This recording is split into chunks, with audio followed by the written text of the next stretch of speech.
A birdie. Oh, two. How fun.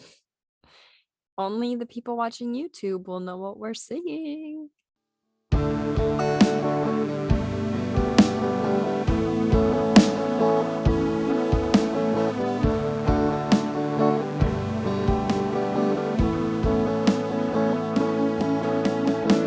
Hello, everybody, and welcome back to our podcast. My name is Hannah. And I'm Rachel. And this is the You Talking to Me podcast. Ooh. I am still outside and still at my sister's apartment and still sans microphone. So if you can't tell, we recorded these back to back. Oops, there's our secret. I'm not in the same outfit or anything. I really am not. So bear with us once more. I haven't even had time to go and listen to the audio. So if it sucks, well, sorry. It doesn't sound great. Doesn't sound the worst it could be. So today's movie is our second one in the theme of 90s. So this movie was released in 1991. It is called My Girl. And My Girl tells a story through the eyes of an 11-and-a-half-year-old girl named Veda. Veda's father is a mortician and does his work out of their house. Veda develops a fear of death because it's so close to home and because her mom died from giving birth to her. Veda likes to spend her days with her best friend, Thomas J. One summer, Veda has a new woman come into her life. She learns a truth about the man she loves, and she faces one of the hardest challenges ever with her best friend. This is one of, I have like a very love relationship with this movie, but the thing is that I only remembered like very small parts of it when I rewatched it just now for the podcast. Like I didn't remember that her family owned like a funeral home and stuff. Not at all. Didn't remember that at all. Didn't remember her going to the doctor all the time. Didn't remember any of this stuff. I only remembered like her relationship with Thomas J, which is her best friend, like Hannah said. And so I think that's just weird that none of that other stuff stuck when I watched it. Did you watch it when you were a kid, I'm assuming? Like middle school maybe, but not like super young. But if I don't talk about the movie right after it happens or write down notes, like I forget the movie very quickly. Yeah, I feel the same. But it's interesting what details we hold on to from different things, especially at different points in our life.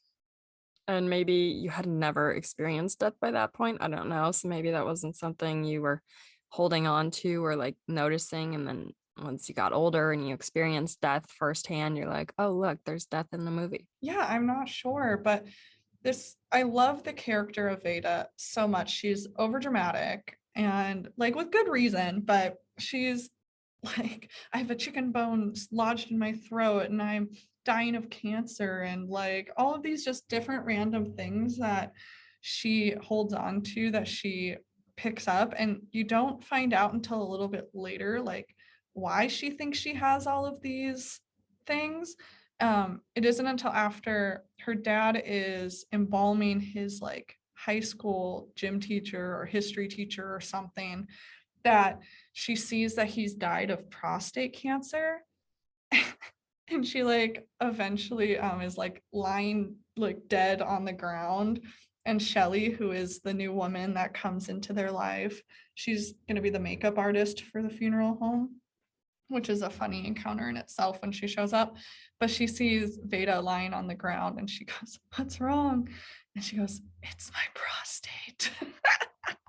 Which is very funny. For people who don't know, people are born female do not have prostates. So it's very, very funny. But Shelly shows up because she saw an ad in the paper or something for a makeup artist for the Sultan Fuss parlor. And she doesn't realize it's not a beauty parlor and that it is a funeral parlor, which I'm just saying that is the fault of Harry, who is the father, who is the mortician here. You need to tell people what they are applying to. But she sticks around And she says later in the movie it's because she didn't have a family and she saw that a family lived here. And so she's like, I might as well surround myself with a family. And I thought that was very sweet. Like, you don't really know why she stays until that moment, because why would, I mean, if you need a job, you need a job, right? But she left like an actual like beauty parlor to come here. And you find out she is running from her ex-husband, but he seems like not a great guy. It's just very funny and it's very sweet. And I love this movie so much. There's so much going on in it too, I feel like. There's a lot that goes on in it, and I'm surprised I've never seen it. I guess I didn't write down how long this movie is, but it's one of those that I'm assuming is more around the 2 hour mark, and to me, it didn't seem like it was long. It stayed entertaining the whole time, and there were enough different stories, I think, to keep you engaged and interested, and nothing felt rushed or like it dragged on, in my opinion, which I would say is a good thing. We also find out so Veda lives with her dad, Harry, and she also lives with her grandma, who she calls Grandmu. She has dementia or something where she's just not fully there. She likes to sing. I don't think they ever really said why. She just does. I'm assuming something in her past. She liked to sing. And I don't think they fully specified, but it kind of seems like the brother lives at that house too. Maybe Yeah, he's or just there a lot because of the maybe, business, but I yeah, don't maybe know. he just helps run the business at different times. But he doesn't help with like the embalming or anything. There's this guy, Arthur, that helps with that. And I love Arthur. He's like this like younger black man who is like super fun with Veda and like just treats her like a kid and like not like she's a kid, like, but like entertains her and stuff like that and goes with whatever she's feeling at the time. And so I really liked their very small relationship. Because the dad, Harry, kind of treats Veda as a small adult. He kind of just assumes like you go out and play, you'll come back when you're supposed to. You have to watch your grandma because she needs someone to look after her. You shouldn't be scared of death because I'm the one embalming people. Like, that's in your house. There's nothing to be scared of. That's just how things work. And I think he's turned into, and we kind of learn this in the future, like not right at the beginning, that he's turned rigid with his feelings, I suppose, because of the death he experienced of Veda's mom from the complications from childbirth. And so maybe he holds Veda to a higher standard than he really should, just because he can't allow himself to feel those feelings anymore because of what he's gone through, but he doesn't remember that his child went through something traumatic too. And sure, she wasn't old enough to know what happened, but that's still part of her life, and she doesn't have a mom, which is interesting. So when Shelly comes into the picture, at first she's just like this woman that's going to be doing makeup, and then she starts getting friendly with Harry, but she's also being so kind to Veda and to Thomas J. And so you watch her being an adult figure, but also almost a mother figure right away to both of them. And then I don't know, the way though the relationship unfolded between Harry and Shelley, I felt that that moved quickly. Maybe that was just me and they didn't depict the timeline very well. It was I like don't within know. a year, right? Like it was actually within 6 months that they were engaged because she just said she was 11, or like we know she's 11 at the beginning. And then near the end, she gets her period for the first time. And Shelly goes, how old are you? And she goes, 11 and a half. And so she realizes, oh yeah, this is her first period and stuff, which it's such a sweet moment between the two of them because it's after Shelly and Harry told Veda that they were engaged, but like before the big moment at the end. So it was like, yeah, within 6 months they were engaged to each other, which I know plenty of people who have like gotten engaged that quickly. And both of these people have been married before. So they kind of maybe know what they're looking for and stuff like that. And they're older. I mean, I don't know how old they are, like in their 30s and 40s probably. And so if you've already experienced love enough to like get married to somebody, which both of them admitted that they were in love with the person that they married, then you probably kind of know what you're looking for, especially like if you're divorced, you know what you're not looking for, I guess, and things like that. So I can see it moving a lot faster with people who are older than that. But I also know people who were younger than I am that got engaged in 6 months and they're like the happiest couple ever. Like, it's just, I guess, you know, when you know, but it's very interesting. I did think that it was kind of fast just in my head, but it's also like I think it was an hour 40 something for the movie.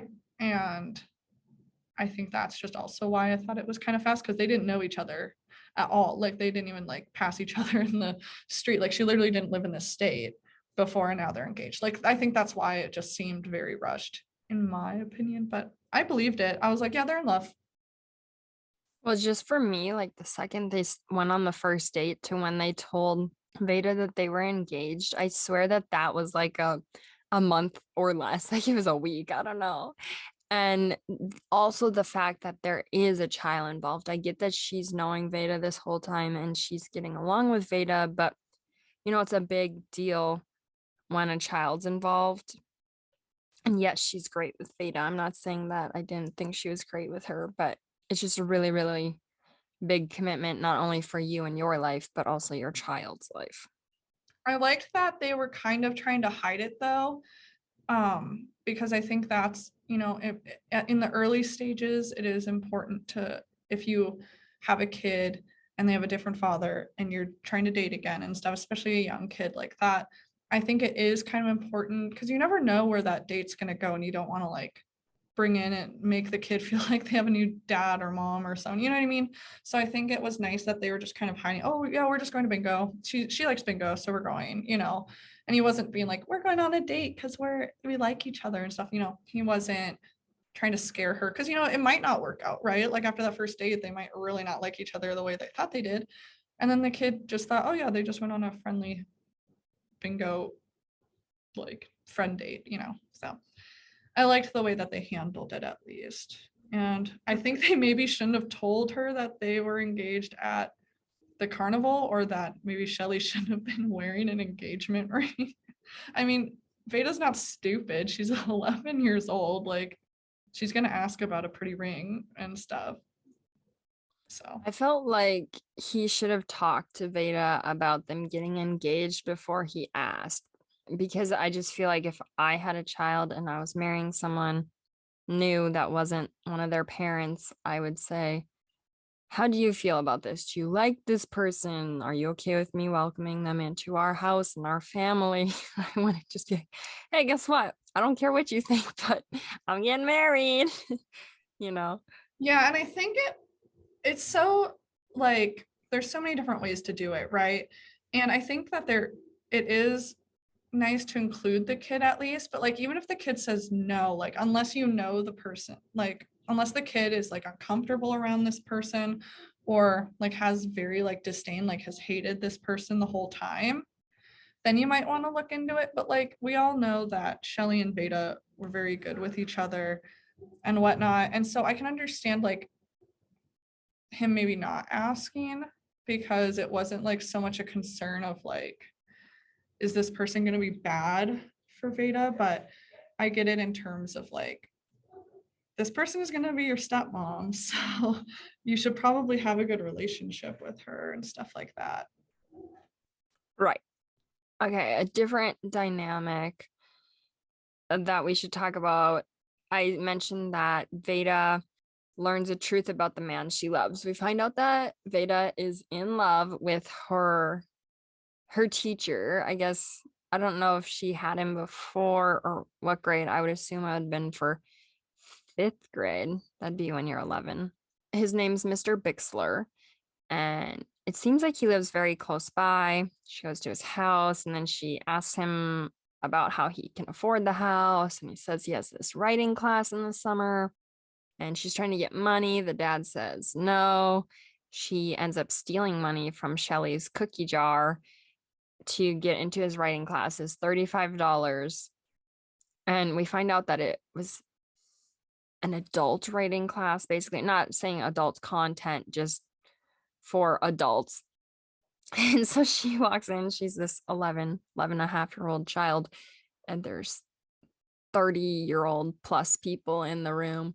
And Mr. Bixler's like maybe this isn't the class for you. But then the people in the class decide that she should be able to be there too. So they include her, which I thought was sweet.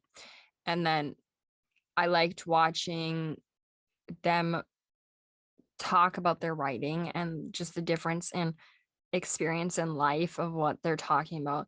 They do poems, and some people are talking about like their feelings or uh relationships and what they feel, and then she's writing about ice cream. I was like, that's so sweet. It's so sweet. But I love that Mr. Bixler's like, this is good. It's a poem. It rhymes. It's about something you like. But, we're trying to go deeper here. Like, I want to know what's in your soul, what you're feeling, what you're afraid of, things like that, which I really appreciate because he's not treating her like she's just a little baby and being like, that was great. Good job. But, I mean, like, he does push her and like he compliments her and says it is good and stuff. But he also pushes her to create something more, which we don't see for a very long time, like how that goes. But when he says, write about your fears and stuff, she kind of narrates so and so like throughout the film every once in a while. And she says, like, I'm afraid I killed my mother, which is like the first time we like hear about the mom really. And I'm assuming at that point that she had died like in childbirth or something, that Veda got her sick in some way or something. But yeah, we find out that like 2 days after Veda was born, her mom died due to complications, which is very sad. And I don't know if I had a kid, I don't know if I'd tell them maybe it was due to like complications due to childbirth, like when they're so young, you know what I mean? But I guess he just is honest and just treats her like she's a little adult, like you said, and whatnot. I'd just probably say that she got really sick shortly after you were born, you know what I mean? And died is probably, oh my gosh, there's a lot of birds behind me. I think that's how I'd handle it for a while. And then when they're older, maybe be like, oh, and give like a specific, like maybe, she was hemorrhaging or like had something bad happen, after you were born, due to childbirth complications and stuff. But he does explain to her later that it's like not her fault, which I like. It's nobody's fault. Like you can't, really change these things or prevent them. Sometimes things just happen, which was really sweet. But that's only after Shelley kind of gets after him for being like, you run away from death. Like you don't talk to her about this stuff, which I really like Shelley being that person that pushes him, because she does try to talk to him earlier, saying like right away after she moved in moved or there to work there, saying like, I think Veda's confused about death. And he's like, how could she be confused about it? It's her whole life, like blah, blah, blah. It's my job and stuff. And like gets really mad at Shelley. And I understand both sides. Shelley isn't the parent. She just moved there, like doesn't know the kid, like don't tell people how to parent their children. But also sometimes you need to be like told things, because you're living it. You can't see it from the outside perspective. Oh, for sure. Because you just kind of think that your life is happening the way that you think it's happening. And yeah, I feel like in my life, I've definitely gone through things where I'm experiencing things and I'm only seeing it from my perspective, because we only have one perspective as a human being, I think, and then you get an outside point of view and it's like, oh, and it makes you think about the whole situation differently. And so that is good to see that happening. And I just like how it keeps coming back to the class and we see her progress and the class progressing. Throughout this too, we see her with her best friend, Thomas J. They love to ride bikes together, and Veda says she's going to run away one day because, well, I guess that was after her dad and Shelley say that they're getting married. So she wants to run away. They have a climbing And tree that they go to. They became blood brothers, which was the grossest thing I've ever seen. I was like, ooh. They both had You like know what was hugs. grosser than that though to They me? rubbed their blood together, which was like, what?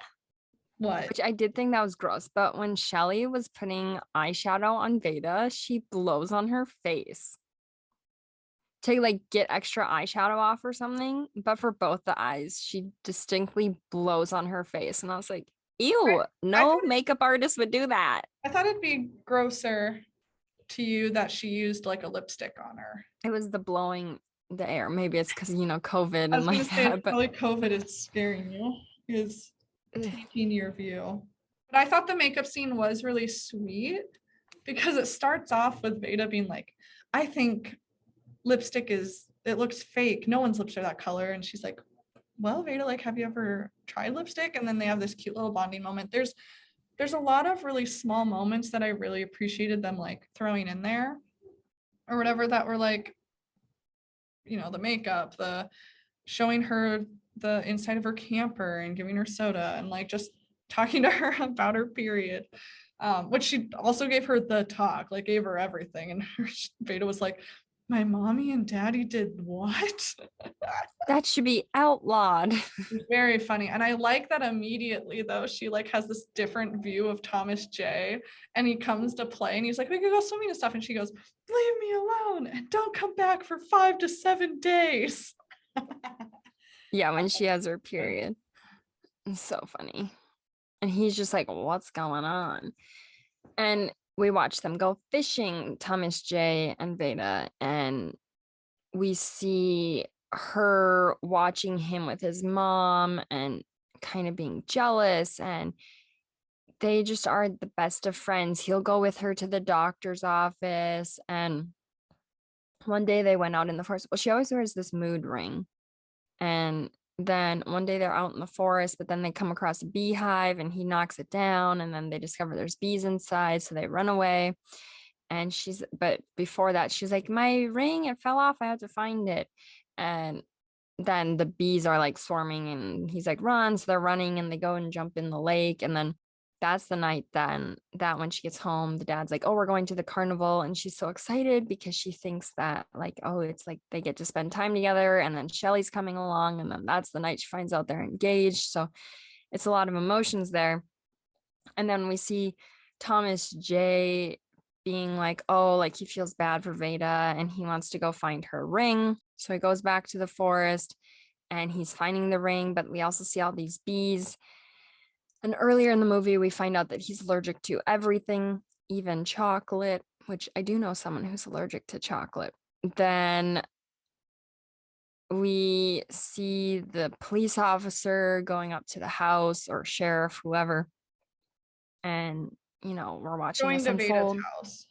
Yeah, to Veda's house, and we just see her dad reacting, and then he's going into her room and trying to tiptoe around the subject that he's about to be talking about. And then we find out that Thomas J was stung many times, and since he's so allergic, he just died.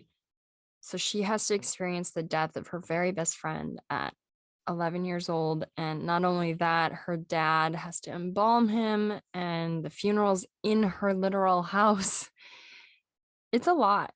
It'd be hard to take that on if you were Any age. older in life, like 50 years old, 60 years old, and you're 11.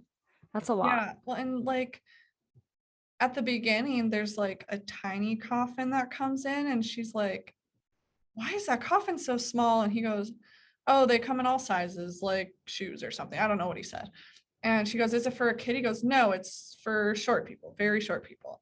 And then we also, there's all these different foreshadowing things. There's he's allergic to everything.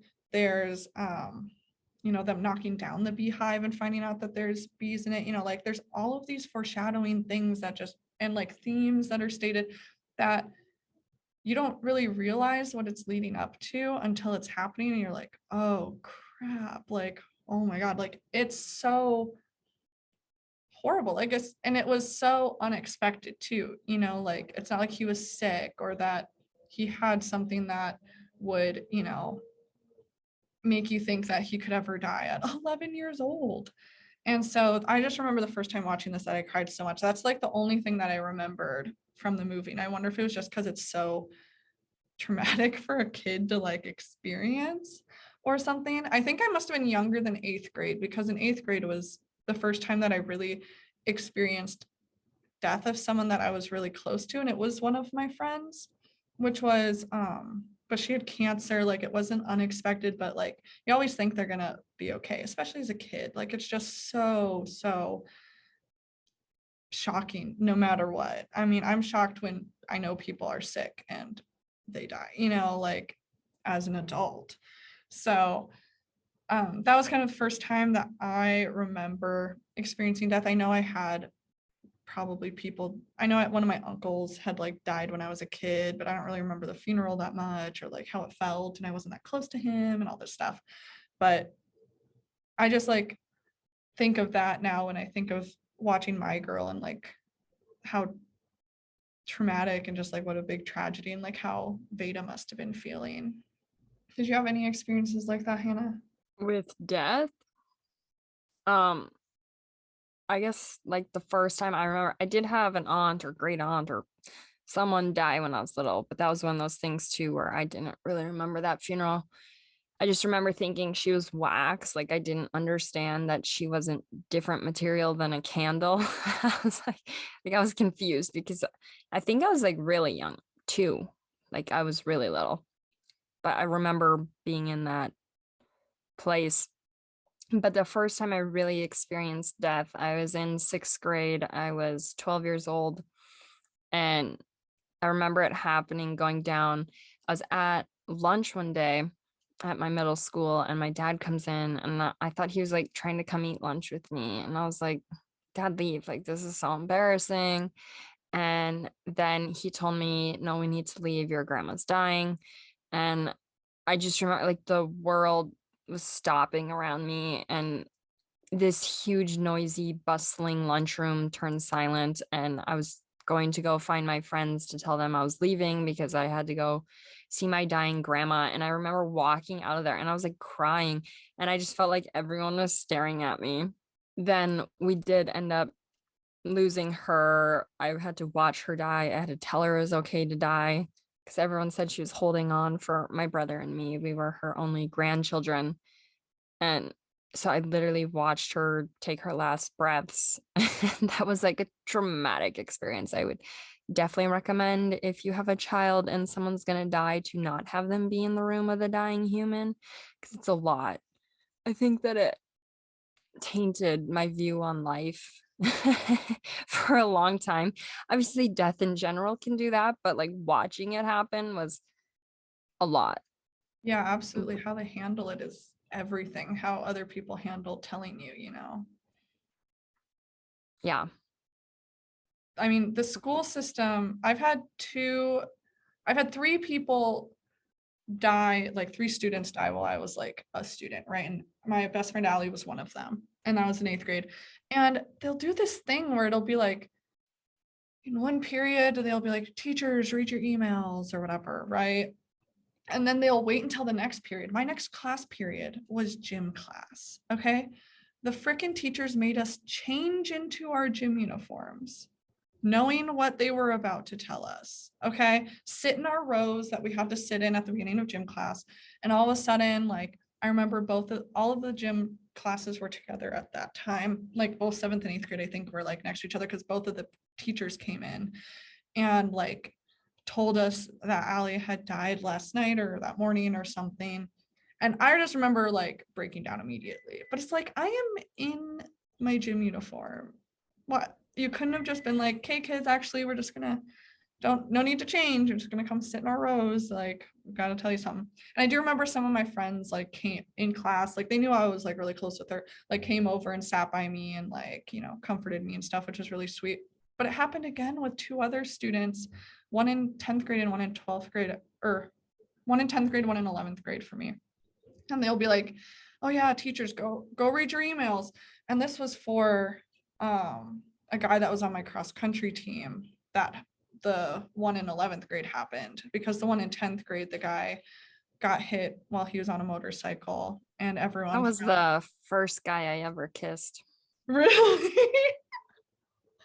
That's crazy. And we were like 6, 7 years old. He was my best friend growing up. That's And so that was, weird. yeah. Oh my gosh. Yeah, he was in like my ninth grade English class. I didn't know him very well or whatever, but we all found out like via Twitter and like Facebook and stuff before like we went to school the next day, because he just didn't make it over the night. But in 11th grade, you know, teachers, read your emails. And then so they read it. My freaking teacher starts bawling and leaves the room. And the stupid kids in my English class are like, oh, do you think it's a bomb? Like, what do you think is happening? I'm like, literally, there's 3 of us that were like, shut the F up. Somebody died and you don't even realize that. Like, you are so stupid. You guys need to shut up. Well, and then I didn't have a next period, I had a free period next period. So we just stayed behind and my teacher showed us the email. And like, I immediately was just like, well, I'm going to go to my free period. And this random kid who I only kind of knew, but like didn't really know, like he stops me in the hallway. He goes, oh, hey, your sister's in the counseling office. And not only did I not really know him, I'm like, how do you know that I am the sister of the girl in your class? Like, that's so weird. He wasn't on the team with us. Like, his siblings weren't on a team with us. Like, I don't know. No classes, anything. So I go down and like Emily was in the counseling office, like dealing with it and stuff like that. But that one was rough, mostly at the funeral or whatever, because all the cross country kids were like sitting there with their jackets on and it was really sad. But this movie though, like it really hits home even if you haven't experienced it. I feel like just because you're watching an 11-year-old, like she doesn't go to the funeral at first. And this is the part that really like hits you, you know, is when he got stung, he like had dropped his glasses. And I don't know if people just didn't pick it up or they just didn't put it on him when he was in the casket, but it was an open casket, which I think is a bad idea for a kid. But that's not my decision. But Veda finally comes downstairs while they're reading, the priest is like reading the sermon or eulogy or something. And she comes down, she's sobbing, and she goes up to the casket and she's like, do you want to go climb trees? You know, Thomas J, like, oh, he was gonna be an acrobat when he grew up. And she starts crying, like, where is his glasses? He can't see without his glasses. And I'm just like, my heart is breaking, like watching it. Oh, that was the saddest part of the whole thing. Like knowing that he died was sad, but then like watching people react, I think is much sadder. Yeah, I agree. Her reaction, I felt that. I was like, poor girl. She just wants her best friend back and she wants to take care of him, make sure he can see. And then also at the end, when his mom is saying to Veda, please just come visit me still. And she's like, I will, don't you worry. Yeah, It and was she so says, you sad. know, Thomas J will be okay. My mom will take care of him. I was like, because you know, that's coming from like an honest point. You know, if someone our age or older says it, you know, you might just think they're trying to say something to comfort them, but you know, Veda like believes that. And it just, things that kids say just hit harder sometimes.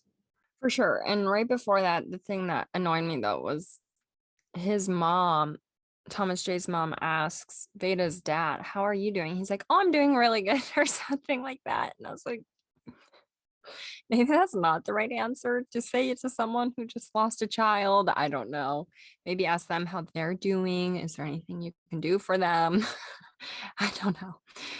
Um, and then, oh, Veda runs out of the funeral and she goes to Mr. Bixler's house and she's trying to get comfort from him. And then she's telling him that she loves him the way that her dad loves Shelley.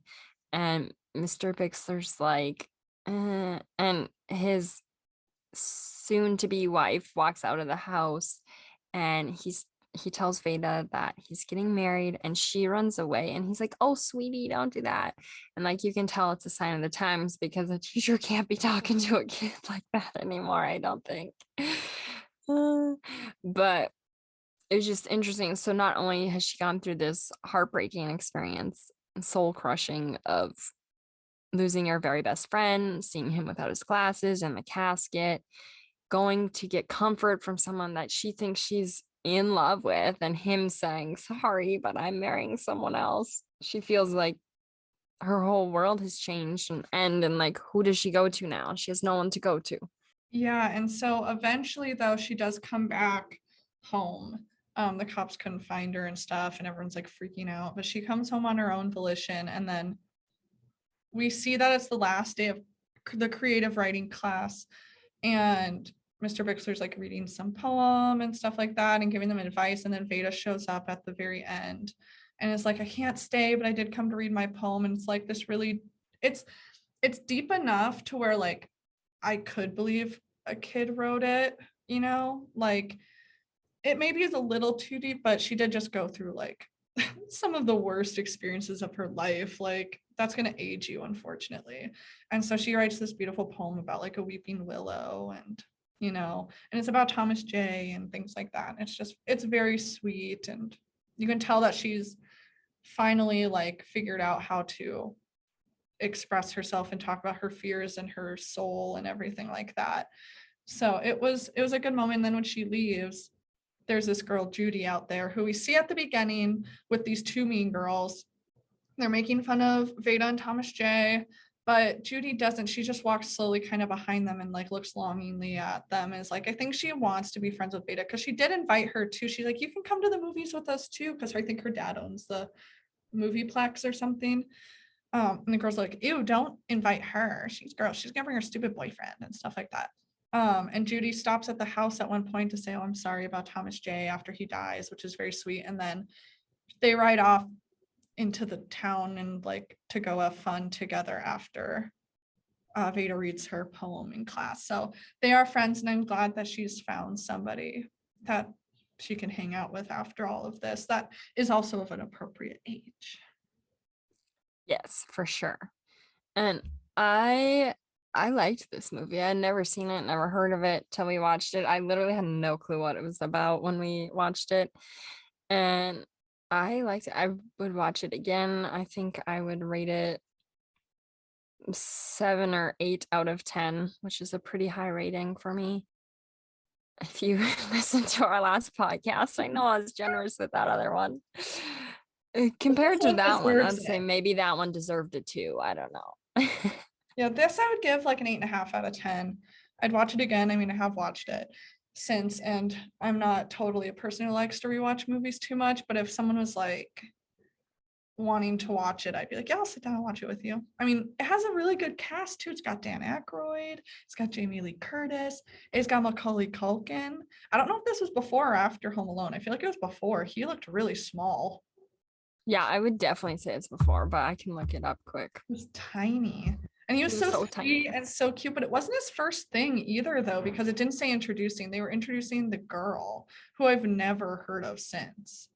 And it's just weird because this movie takes place in the 90s, but like, or it's filmed in the 90s and came out in the 90s, but it takes place in the 70s. And I'm just sitting here thinking, like, these people are probably like born in the actual time that they were born. Were probably born in 1980. They'd be like my brother's age, like 40s, which is so Home weird to Alone think was about. first. When? 1990, My Girl was 1991, Home Alone 2 was 1992. Man, this guy. Did you know that Macaulay Culkin is married to Brenda Song, or has a kid with her? I don't know if they're married. Brenda Song is like, I don't know how she would marry him For people who or don't have know, a child with him, but Brenda Song is London Tipton in The Sweet Life of Zach and Cody, and it's just weird that they're even like of age and similar age enough to like be together because they were like so different parts of my life. So it's just very weird. But yeah, they have a kid together. I don't know if they're married or not. I just say that, but it yeah, says partners since 2017, so I don't know. okay. And I'm trying to see what this other girl's name is. Okay, her name's Anna Chlumsky. Yeah. I don't know how you say it. It's Chlumsky. And it says that she was in My Girl 2, and then the show Veep. Oh, that's very popular. So she was in like nothing from being a kid until recently. Yeah, from 1994 until 2012 was the gap. So That's huge. I wonder if she just like, grew up, went to college, like maybe had a life, and then like got back into acting, or maybe she was in commercials and stuff and found a success there, or did something else. I don't know, but she's one of those examples of when you're a kid and you're so pretty. I'm not saying she's not pretty as an adult, but it seems like a lot of times if you're a super pretty or good looking child, you're just like not as good looking when you're an adult. Have you ever noticed that? Um, I mean, I guess it's true with Macaulay Culkin too. No offense, people. Culkin's just weird looking now, but didn't he have a drug problem and now he's I think clean? he did. I think I believe so. I think that'll affect you quite a bit if you've got a drug problem. But he definitely looks different than from when he was a child. And he's 41, which just seems impossible because Yeah, that's my brother's age. Like he literally is the exact same age as my older brother. and Brenda's song's only 33, which that's not a huge age gap, but I mean, it'd be it's different like if literally so pretty though. I don't understand. I don't you have a great understand. personality. He must be very lovely. That's where Love is Blind comes into play. You know what? Love is love. We'll just let it be. But yeah, this movie had a star-studded cast and very weird. Isn't Dan Aykroyd like a comedian or like a comedy actor? Wasn't he in like I don't even know who that is. Who does he play? He's the dad. Yeah, I've never seen him before. I think he's in the Blues Brothers for some reason. Yeah, he's No clue. he's in the Blues Brothers. He was in Ghostbusters. He's in Coneheads. He is a comedy actor. And he's in this very serious role, which makes me laugh.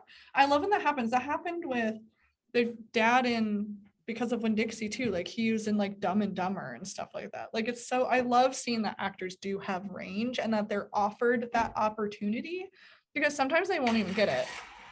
Like for one really big example recently is Will Smith. I mean, he was very comedic actor when he was younger. We've got, Fresh Prince of Bel-Air was very silly and very, very good. I mean, there was some very serious moments in it, but it was so good.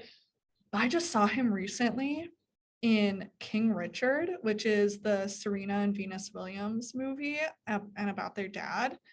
Oh my God. I had to remind myself about 10, 15 minutes in that I was watching Will Smith. I literally just forgot. I just had no idea because he was so good. If it's on HBO Max, please people go watch that. It's so good. It's I'll going watch to it. definitely win some sort of Oscars this year for sure. It's one of the best movies I've seen in a very long time. I love when people have range. Because it's annoying when you watch someone in something and then in something else and you forget that this is a new show or a new movie because it's the exact same personality as the thing they were in before. And sometimes it is true that you get cast as the same type of thing. Like for some reason in high school, I'd be in one act sometimes and I was always cast as a drunk party girl. And like, I wonder why that was happening, but they stereotyped me kind of accurately for my high school self. But I didn't like that. But then my actual director for a play, like I was put in as a witch, and like I had never assumed that I could play a role that was so elegant and I mean old also because she was like the witch in The Wizard of Oz. I was Glinda. And so like I thought, oh, I'd be Dorothy, and she saw me as the role of Glinda. And so I had to just be like poised and elegant. That was something that tested my acting abilities because not only that, I had to play nice with Dorothy was played by someone who at the time she and I did not get along at all. Like you could call us how do you say that? Arch nemesis. I can't say that, sorry. Rivals. We were rivals. And I remember my best friend asking me, I thought you didn't like her. And I was like, I don't. She's like, you could not tell at all when you were on stage. And I was like, it's called acting. But now, I mean, if you're so happening to be listening, I don't have a problem with you at all. And I hope you are living a very happy life. I do. Girl drama in high school, it's ridiculous. I don't know if you had any, but I sure had a lot of it. No, I just was like that girl. It was like at the time I was like, I have more guy friends because I just vibe with guys better. Girls are too much drama, but like never had any like girl drama really. Very weird.